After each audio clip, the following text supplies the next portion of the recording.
Assalamualaikum warahmatullahi wabarakatuh. Innal hamdalillah nahmaduhu wa nasta'inuhu wa nastaghfiruh wa na'udzu billahi min shururi anfusina wa min sayyiati a'malina.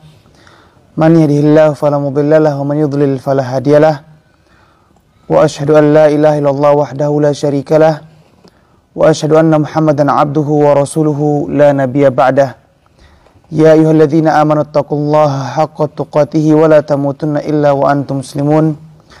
Ya ayuhan nasu taqu rabbakumul ladzi khalaqakum min nafsin wahidah wa khalaqa minha zawjaha wa batha minhuma rijalan katsiran wa nisaa'a wattaqullaha alladzi tasaaluna bihi wal arham innallaha kana 'alaikum raqiba.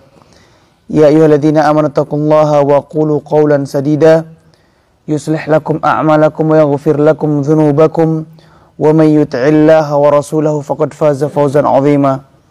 Amma ba'du fa inna asdaqal hadithi kitabullah wa khairul huda huda Muhammad sallallahu alaihi wasallam wa syarrul umuri muhdatsatuha fa inna kulla muhdatsatin bid'ah wa kulla bid'atin dhalalah wa kulla dhalalatin finnar. Hadirin yang dirahmati oleh Allah Subhanahu wa taala, segala puji dan syukur kita ucapkan kepada Allah Subhanahu wa taala atas segala nikmat yang Allah berikan kepada kita semua, sehingga kita bisa berkumpul bersama-sama di masjid yang mulia ini. InsyaAllah pada pertemuan pagi hari ini kita akan mulai membahas tentang hal yang akan datang kepada kita semuanya, yaitu tentang masalah bulan Ramadan. Sebelum kita membahas tentang masalah fikih atau hukum-hukum yang berkaitan dengan bulan Ramadan, maka tentu saja yang paling pertama akan kita pelajari atau kita ketahui adalah bagaimana kita menyambut datangnya bulan Ramadan. Bulan Ramadan, hadirin yang dirahmati oleh Allah Subhanahu wa taala, adalah tamu yang sangat agung, tamu yang sangat mulia, di mana tamu yang akan datang ini akan mendatang membawa berkah dari Allah Subhanahu wa taala. Tamu yang akan datang ini akan membawa rahmat dari Allah Subhanahu wa taala dan membawa ampunan. Oleh karenanya, kita sebagai kaum muslimin ketika akan didatangi oleh tamu yang sangat agung ini, maka tentu saja kita harus melakukan atau membuat persiapan-persiapan untuk menyambut tamu yang sangat luar biasa ini. Kalau seandainya seseorang di antara kita akan kedatangan tamu yang sangat besar, entah itu seorang pejabat, presiden, atau orang yang sangat ia cintai, sangat ia sayangi, maka tentu saja jauh beberapa hari sebelum orang itu datang, dia sudah akan mulai melakukan persiapan.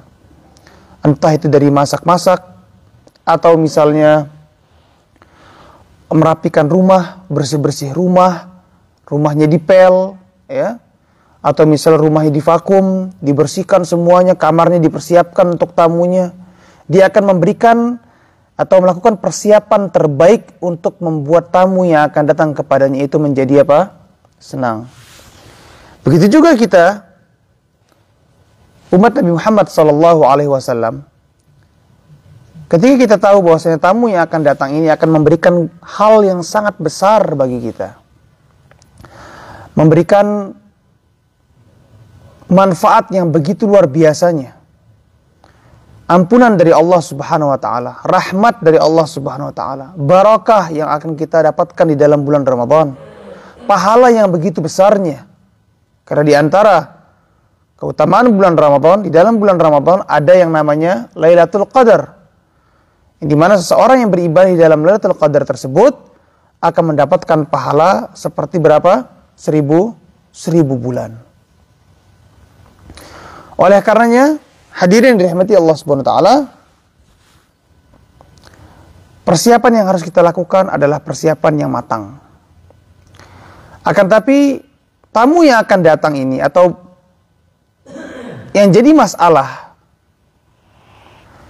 kita atau antum atau siapapun yang mendengarkan kajian ini, maka mereka adalah bukan orang yang baru menghadapi bulan Ramadan ini.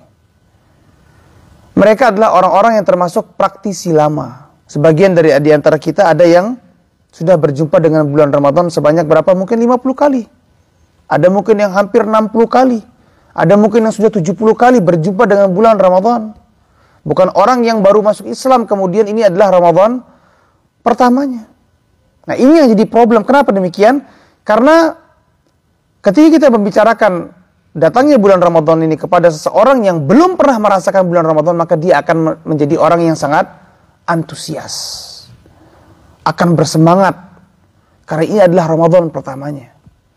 Tapi bagi orang-orang yang sudah biasa ketemu dengan bulan Ramadan, ya start seperti tahun sebelumnya lah, biasa aja ketemu bulan Ramadan, sudah nggak ada yang spesial lagi.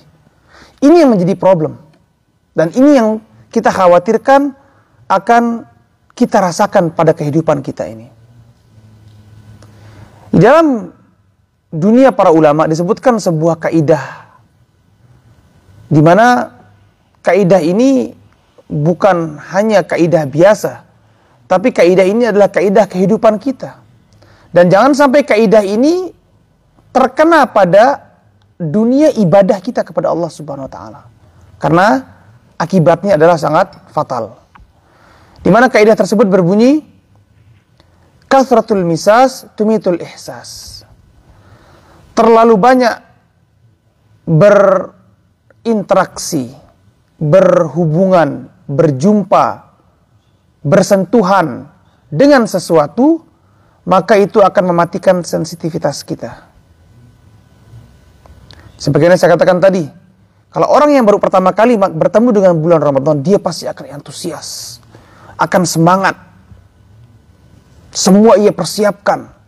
Mungkin persiapan takjil sebulan atau buka puasa selama sebulan sudah dia beli dari sekarang. Karena dia apa? Karena dia sangat antusias masuk dalam bulan Ramadan. Tapi bagi orang yang sudah biasa, maka sudah nggak ada yang spesial lagi. Sudah nggak ada yang wah lagi. Ya sama seperti tahun-tahun yang kemarin. Mau gimana lagi?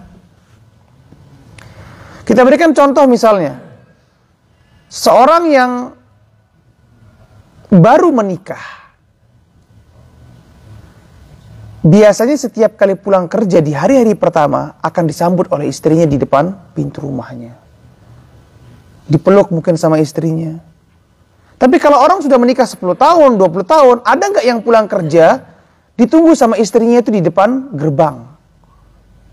Begitu buka gerbang dipeluk sama istrinya. Saya kangen mas, saya kangen ayah, dan lain sebagainya. Ada nggak seperti itu? Nggak ada seperti itu. Kenapa? Karena sudah biasa, sudah hidup selama 10 tahun bersama. Nggak ada yang spesial, sudah tidak wah. Sebagaimana orang yang apa? Baru menikah, pengantin baru. Atau contoh yang lainnya, orang yang baru pertama kali dalam hidupnya melihat Ka'bah, pergi umroh atau pergi haji. Ketika masuk ke dalam Masjidil Haram, kemudian dia melihat Ka'bah, kira-kira apa yang terjadi? Pertama kali lihat Ka'bah, gak bisa ngomong, menangis, ya. Diajak ngomong mungkin gak nyambung. Karena apa? Karena terpukau dan takjub dengan melihat Ka'bah. Ini di hari pertama. Hari kedua atau hari pertama itu seharian di Masjidil Haram gak keluar-keluar. Hotel udah, tidurnya di Masjidil Haram, di depan Ka'bah tidurnya. Hari kedua masih sama. Hari ketiga sudah mulai. Setiap habis sholat pulang ke hotel. Lewat seminggu, 2 minggu, sebulan, 2 bulan, mungkin melihat Ka'bah seperti kita melihat rumah-rumah yang lainnya. Tidak ada yang spesial, iya apa tidak? Nah, ini yang kita khawatirkan kalau ini terjadi kepada dunia ibadah kita kepada Allah Subhanahu wa taala. Sudah terlalu sering berjumpa dengan bulan Ramadan, sehingga ketika Ramadan itu datang kepada kita, sudah biasa aja. Enggak ada persiapan yang matang, tidak ada persiapan yang wah untuk menyambut datangnya bulan yang penuh keberkahan ini. Ini yang kita khawatirkan, hadirin dirahmati Allah Subhanahu wa taala. Di mana Ramadan ini, sebagaimana yang saya katakan tadi, datang membawa manfaat. Tamu yang datang membawakan keuntungan yang begitu besar kepada kita. Ampunan dari Allah. Keberkahan kita dapatkan di dalamnya. Dibebaskan dari api neraka oleh Allah Subhanahu wa taala. Bagaimana tidak? Di dalam bulan Ramadan, pintu-pintu surga dibuka oleh Allah Subhanahu wa taala. Sebagai gambaran bahwasanya apa? Ibadah itu dipermudah. Pahala diperbesar. Kesempatan untuk beribadah diperbanyak. Di bulan Ramadan, setan-setan dibelenggu. Gembong-gembong setan, bos-bosnya dibelenggu oleh Allah Subhanahu wa taala. Diikat. Sebagai gambaran apa? Maksiat itu menjadi sangat-sangat minimal. Dosa-dosa kita diampuni oleh Allah Subhanahu wa taala dengan begitu mudahnya. Di setiap malam, di dalam bulan Ramadan, Allah memiliki hamba-hambanya yang dibebaskan dari api neraka. Setiap malam bulan Ramadan. Akan tetapi, keuntungan-keuntungan yang kita dapatkan tadi itu, bisa jadi tamu ini justru menjadi bumerang. Yang bukan datang memberikan kepada kita manfaat, bukan datang memberikan kepada kita ampunan dari Allah. Akan tetapi dia datang membawakan musibah, menjadikan kita celaka, menjadikan kita rugi. Di mana Rasulullah SAW pernah menyebutkan dalam sebuah hadis yang sahih diriwayatkan oleh Imam Muslim dalam sahihnya. Di mana Rasulullah menyebutkan raghima anfu rajulin, celaka seseorang. Rasulullah SAW mengatakan celaka. Suatu hal yang sangat-sangat jarang keluar dari lisan Rasulullah SAW. Di mana Rasulullah adalah pribadi yang sangat mulia, akhlak yang tertinggi, tutur kata yang paling sopan. Bahkan ketika beliau dicaci maki, ketika beliau dihina, ketika beliau difitnah, tidak ada keluar kata-kata tersebut kepada orang-orang yang memfitnah beliau. Ketika beliau dilempari oleh orang-orang ketika berdakwah sampai berdarah-darah, Rasulullah SAW datang malaikat mengatakan kepada Rasulullah, "Ya Muhammad, in syi'ta utbiqu alaihil akhsyaban." Kalau kamu ingin, maka akan aku tempelkan dua gunung ini. Mereka di tengah-tengahnya akan aku rapatkan gunung ini supaya mereka itu tergencet di antara dua gunung ini. Kata malaikat kepada Rasulullah SAW. Apa kata Rasulullah? Kata Rasulullah, jangan. Mereka adalah orang-orang yang tidak mengerti, tidak tahu, orang jahil. Dan aku mengharapkan dari keturunan mereka ada orang-orang yang beriman kepada Allah SWT. Oke lah, generasi mereka ini kacau, parah. Tapi saya berharap generasi berikutnya akan beriman kepada Allah SWT. Itu Rasulullah loh, sudah mendapatkan perilaku seperti itu dari orang masih tidak mengeluarkan kata-kata yang kasar.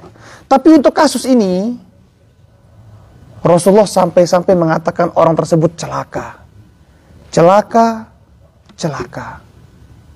Artinya orang yang disebutkan oleh Rasulullah SAW ini sedang mendapatkan keburukan yang sangat besar. Kita lanjutkan hadisnya. Apa kata Rasulullah? Raghima anfu rajulin, celaka seseorang. Adraka Ramadan, dia berjumpa dengan bulan Ramadan. Tsumman salakha min, kemudian dia menjalani kehidupan di bulan Ramadan, melewati bulan Ramadan, hari-harinya dilewati olehnya. Dan ketika selesai bulan Ramadan, dosanya belum diampuni oleh Allah Subhanahu wa taala. Celaka orang seperti itu. Nah, orang-orang yang gagal dalam Ramadannya adalah orang-orang yang tidak melakukan persiapan. Tidak melakukan persiapan yang matang ketika menghadapi bulan Ramadan. Makanya pada pertemuan kali ini kita akan menyebutkan beberapa poin bagaimana kita menyambut sebelum insya Allah pada minggu depan atau Sabtu depan kita akan mulai masuk membahas tentang masalah fikih Ramadan dari sahur sampai sahur lagi insya Allah. Persiapan pertama yang kita lakukan untuk menyambut datangnya bulan Ramadan ini tentu saja dengan menuntut ilmu, mempelajari bulan Ramadan, hukum-hukum yang ada di dalam bulan Ramadan, hukum-hukum yang berkaitan dengan sahur, hukum-hukum yang berkaitan dengan berbuka puasa, hukum-hukum yang berkaitan dengan salat tarawih, hukum-hukum yang berkaitan dengan apa? Dengan salat malam, hukum-hukum yang berkaitan dengan bagaimana kita membaca Al-Quran, meningkatkan ibadah apa saja yang dianjurkan di dalam bulan Ramadan, hal-hal yang membatalkan puasa kita, hal-hal yang tidak boleh dikerjakan ketika bulan puasa, hal-hal yang mengurangi pahala puasa kita. Ini semua kita pelajari. Dan ini berlaku bukan hanya kepada bulan Ramadan, tapi seluruh kehidupan kita sebagai umat Nabi Muhammad SAW. Di mana Al-Imam Al-Bukhari rahimahullah sampai membuat sebuah bab khusus dalam kitab Sahih Bukharinya, di mana bab tersebut berbunyi babun al-ilmu qabla al-qawli wal amal. Bab berilmu sebelum berucap ataupun berbuat. Dalam segala hal kehidupan kita harus berilmu. Tidak boleh kita dalam hidup ini mengerjakan sesuatu tanpa ilmu, tanpa kita tahu apa yang kita kerjakan tersebut. Beribadah kepada Allah Subhanahu wa taala bukan ikut-ikutan. Teman-teman masuk bulan Ramadan, kita ikut. Teman-teman ke masjid tarawih, kita ikut. Teman-teman buka puasa, kita ikut. Tanpa kita mengetahui kenapa kita tarawih. Apa yang membuat kita tarawih? Kenapa kita disuruh tarawih? Apa pahalanya tarawih? Bagaimana cara tarawih yang benar sesuai tuntunan Rasulullah SAW? Seperti itu kita beragama. Konsep kita beragama seperti itu, berilmu, bukan ikut-ikutan. Karena kalau kita selalu ikut-ikutan, ketika orang tersebut itu salah, kita ikut dia salah berarti, iya apa tidak? Kita akan ikut kesalahannya. Tapi kalau kita berilmu, kita mengetahui yang kita kerjakan ini ada syariatnya dari Allah Subhanahu wa taala, diajarkan oleh Rasulullah SAW. Itu penting kita berilmu sebelum berbuat atau beramal. Bukankah Allah Subhanahu wa taala menyebutkan dalam Al-Qur'an, wala taqfu ma laisa laka bihi ilm? Janganlah kalian mengikuti, mengucapkan, melakukan sesuatu yang tanpa ilmu. Tidak boleh kita dalam beragama ini tanpa ilmu. Modal ikut-ikutan. Pokoknya orang ini ikut, orang ini ikut. Tidak bisa seperti itu kita beragama. Agama Islam adalah agama ilmu. Yang membedakan agama Islam dengan agama-agama yang lainnya, seorang yang menganut Islam, beriman kepada Allah SWT, dia mengerjakan segala hal dalam kehidupannya di atas ilmu. Kul hadhihi sabili ad'u ila Allah. Rasulullah diperintahkan oleh oleh Allah SWT untuk mengatakan, inilah jalanku Islam. Aku mengajak kepada Allah ala basirah, di atas ilmu. Itulah Islam. Nah, sekarang ini kurang lebih 20 hari lebih lagi sebelum datangnya bulan Ramadan, ini adalah waktu yang tepat kita mulai belajar, mengkaji, mengetahui apa-apa yang berkaitan dengan bulan Ramadan. Jangan ketika sudah masuk bulan Ramadan baru kita belajar. Baru kita belajar hal-hal yang membatalkan puasa di malam ke-25 misalnya. Bro, tinggal 5 hari lagi sudah lebaran, antum baru belajar hal-hal yang membatalkan puasa. Atau baru mempelajari fikih tentang sholat tarawih yang benar di malam ke-18. Sudah tinggal 10 hari lagi lebaran, baru sebelumnya itu kemana aja? Lah terus ibadahnya selama 10 hari pertama, 20 hari pertama sebelum ia mempelajari itu bagaimana? Kalau dia baru mempelajari hal-hal yang membatalkan puasa di hari ke-25, berarti dia bisa jadi mengerjakan hal-hal tersebut di 25 hari pertama, iya apa tidak? Karena sebelumnya dia belum mengetahui. Dia baru mulai belajar di hari ke-25 Ramadan. Ini yang salah. Nah, sebelum masuk ke bulan Ramadan, ini adalah waktu yang sangat tepat kita untuk apa? Untuk belajar. Belajar tentang hal-hal yang berkaitan dengan bulan Ramadan. Saya ambil contoh, kalau antum misalnya mau pulang ke Indonesia, sekarang sudah dibuka border, alhamdulillah. Bagi yang mau pulang ke Indonesia, mumpung tiket murah, ya, ketemu orang tua, silaturahmi, meraup pahala insyaallah dekat bulan Ramadan, atau ada yang mau Ramadan di Indonesia. Kalau antum begitu naik pesawat, lihat pilotnya itu baru belajar tutorial cara menerbangkan pesawat. Antum masuk pesawat, lihat pilot itu lagi baca buku, tutorial cara menerbangkan pesawat. Kira-kira antum mau nggak naik pesawat itu? Wah, pilotnya ini baru belajar sekarang. Kok nggak dari dulu? Bagaimana dia menerbangkan pesawat ini? Ketika sudah di dalam pesawat baru belajar cara tutorial menerbangkan pesawat. Nah, begitu juga ketika kita menghadapi bulan Ramadan. Sebelum masuk ke bulan Ramadan, itu waktu yang tepat untuk belajar. Bukan di dalam bulan Ramadan. Sudah telat. Sudah telat. Maka berilmu sebelum berucap dan beramal adalah hal yang sangat penting. Bagaimana kita bisa mendapatkan bulan Ramadan dan selamat dari ucapan Rasulullah SAW yang mengatakan orang-orang tersebut akan celaka, tentu saja dengan berilmu. Itu adalah persiapan yang pertama. Persiapan yang kedua, kita harus melakukan pemanasan. Banyak dalam ayat-ayat Al-Quran di mana Allah Subhanahu Wa Taala menggambarkan bulan Ramadan, menggambarkan ibadah-ibadah itu seperti perlombaan, seperti berlomba, pertandingan. Di mana Allah menyebutkan fastabiqul khairat, berlomba-lombalah dalam kebaikan. Dalam ayat yang lainnya Allah menyebutkan wa fi dzalika falyatanafasil mutanafisun. Dalam hal-hal seperti itulah, yaitu ibadah. Orang-orang yang berlomba itu dia berlomba-lomba, balapan, bertanding dalam hal yang baik. Maka begitu juga bulan Ramadan. Bulan Ramadan ini diibaratkan sebagai pertandingan. Dianalogikan oleh Allah SWT juga sebagai pertandingan yang kita perlu melakukan pemanasan, stretching sebelum masuk bulan Ramadan. Kenapa? Tanpa pemanasan, kalau orang itu langsung pertandingan, pemain bola misalnya. Kalau kita lihat orang yang pemain bola yang memiliki level tertinggi saja, top class. Siapa pemain bola yang paling top? Messi, Ronaldo misalnya. Top class pemain sepak bola. Sudah main bola bertahun-tahun, kondisi fisiknya bugar, kondisi fisiknya kuat. Tetap setiap kali sebelum kita nonton bola, pertandingan itu dimulai, mereka pemanasan apa tidak?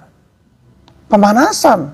Lari-lari dulu, loncat-loncat dulu, ya, merenggangkan kaki, tendang-tendangan bola. Kenapa? Supaya tidak kram. Dan supaya hasilnya itu maksimal. Karena kalau tidak pemanasan, dia langsung main bola gitu. Tidak pakai pemanasan, maka bisa-bisa ke kram. Atau orang atlet, misalnya atlet menyelam atau berenang. Sebelum dia berenang, dia pasti akan apa? Pemanasan dulu. Karena kalau langsung nyemplung ke dalam kolam akan terjadi kram. Nah, begitu juga kita yang akan bertanding di bulan Ramadan ini. Dan kita bukan level-level top kelas seperti mereka. Maka pemanasan yang kita perlukan adalah justru lebih banyak lagi. Kalau antum nggak terbiasa baca Quran dari sekarang, terus ketika masuk bulan Ramadan, berharap bisa baca Quran 3 juz sehari, susah.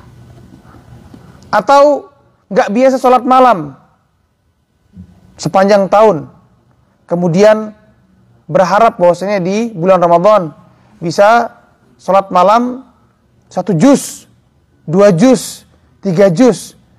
Mudah apa susah? Susah. Nggak punya pemanasan, nggak terbiasa. Antum jarang puasa Senin Kemis.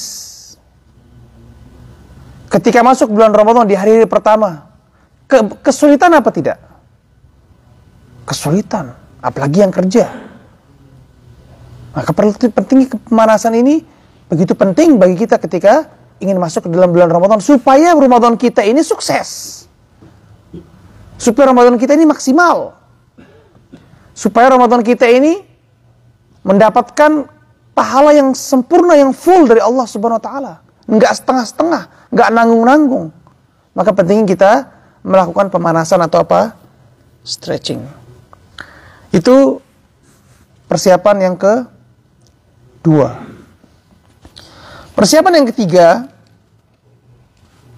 seorang yang akan masuki bulan Ramadan, maka dia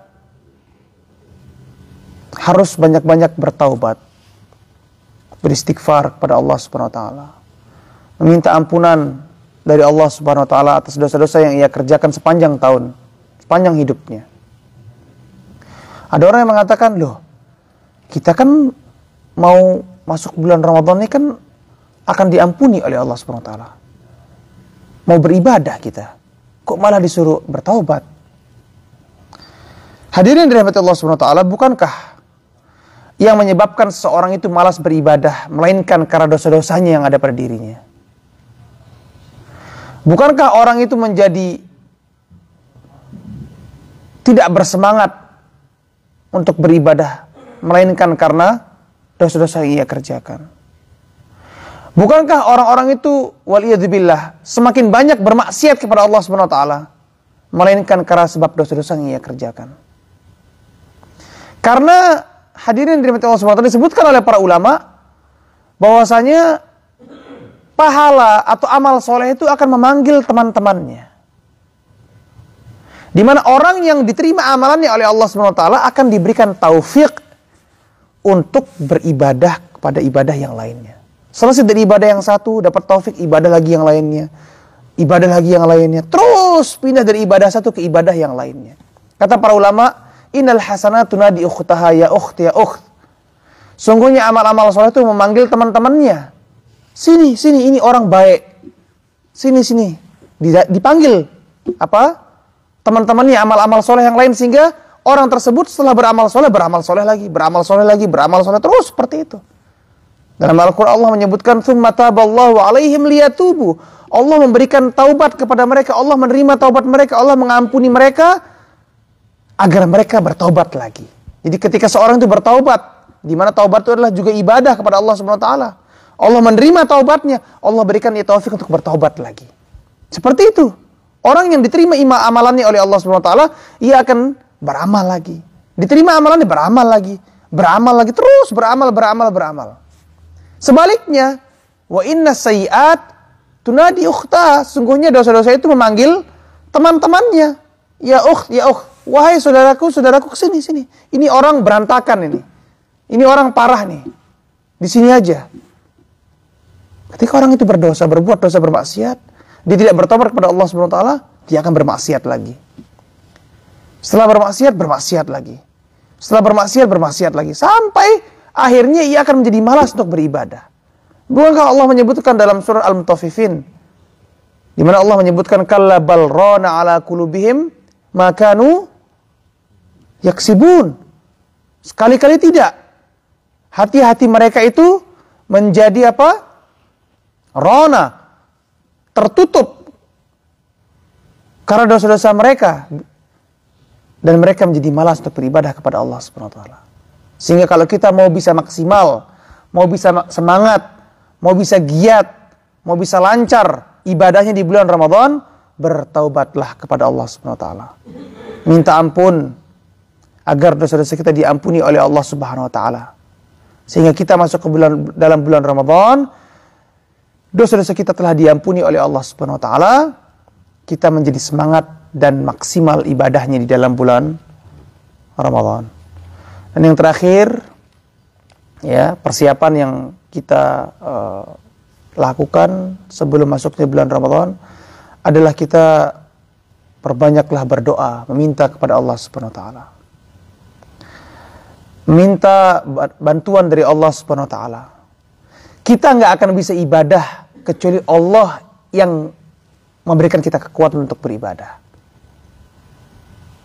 Kita nggak akan bisa sholat kalau Allah nggak memberikan kita taufik untuk sholat. Kita nggak akan bisa puasa kalau Allah tidak memberikan kita hidayah untuk berpuasa. Makanya minta sama Allah Subhanahu wa taala dan tawakal. Kita menyebutkan dalam Al-Quran setiap hari 17 kali minimal, iyyaka na'budu wa iyyaka nasta'in. Hanya kepada kamulah kami beribadah ya Allah, dan hanya kepada engkaulah kami minta pertolongan. Sehingga kalau kita mau bisa beribadah dengan baik, dengan maksimal di bulan Ramadan, mintalah pertolongan dari Allah Subhanahu wa ta'ala. Minta pertolongan sama Allah. Kalau Allah nggak memberikan kita semangat, memberikan kita taufik, memberikan kita kekuatan, nggak akan bisa kita menjalani bulan Ramadan ini dengan baik. Jangan menyangka kita menjalani bulan Ramadan dengan begitu karena apa? Karena memang saya hebat, karena memang saya kuat. Bukan, semua itu karena taufik dari Allah Subhanahu wa ta'ala. Yang lebih kuat dari antum banyak fisiknya, kekuatan badannya. Tapi kalau Allah nggak berikan dia taufik, dia nggak akan kuat bertahan berdiri untuk sholat tarawih selama 1 jam. Dia nggak akan kuat duduk baca Al-Quran selama 2-3 jam misalnya. Dia nggak akan kuat untuk merogoh kantongnya untuk mengeluarkan sedekah, memberikan makan orang-orang fakir, memperbanyak sedekah di dalam bulan Ramadan. Nggak akan kuat kecuali Allah berikan mereka taufik. Dan itu penting kita apa? Meminta kepada Allah Subhanahu wa ta'ala. Minta kepada Allah Subhanahu wa ta'ala. Dan Allah marah kalau kita nggak minta kepada dia. Kalau kita nggak minta sama Allah Subhanahu wa ta'ala, bisa-bisa taufik tersebut itu diangkat. Sehingga kita akan berantakan. Sehingga Ramadan kita seperti Ramadan-Ramadan yang sebelumnya. Biasa-biasa aja. Nggak ada yang spesial. Nggak ada yang wah. Oleh karena hadirin dirahmati Allah Subhanahu wa ta'ala, sebelum masuknya bulan Ramadan ini adalah waktu yang sangat tepat kita untuk memulai mempelajari tentang hal-hal yang berkaitan dengan bulan Ramadan, baik itu dimulai dari sahur, bagaimana cara kita sahur, apa-apa saja yang dibaca ketika sahur, apa doa-doanya di sana, kapan kita selesai sahur, setelah selesai sahur, permulaan puasa, apa yang kita lakukan ketika berpuasa, apa yang kita harus hindari saat kita berpuasa, apa yang harus kita perbanyak ketika kita berpuasa, ibadah-ibadah apa saja yang dianjurkan oleh Allah SWT di dalam bulan Ramadan, sampai berbuka puasa.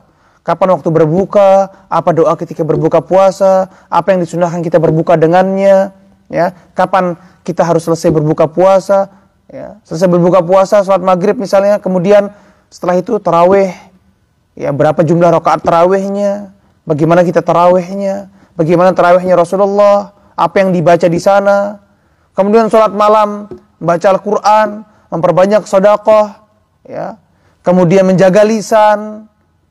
Banyak hal-hal yang kita kerjakan dan semua itu akan insya Allah membuat Ramadan kita menjadi Ramadan yang sangat spesial. Mudah-mudahan yang saya sampaikan pada pertemuan kali ini memberikan manfaat bagi saya sendiri khususnya, kemudian bagi seluruh ikhwah yang mendengarkan kajian ini. Insya Allah kita akan lanjutkan pada pertemuan berikutnya tentang fikih di bulan Ramadan. Maka jangan sampai ketinggalan, jangan sampai persiapan kita menjadi tidak maksimal, sama seperti orang yang mau pergi camping, ya, kemudian sampai tempat camping tidak bawa kompor, tidak bawa piring, tidak bawa makanan. Karena apa? Karena persiapannya yang tidak matang, ya. Subhanakallahumma bihamdika asyhadu an la ilaha illa anta astaghfiruka wa atubu ilaik. Assalamualaikum warahmatullahi wabarakatuh.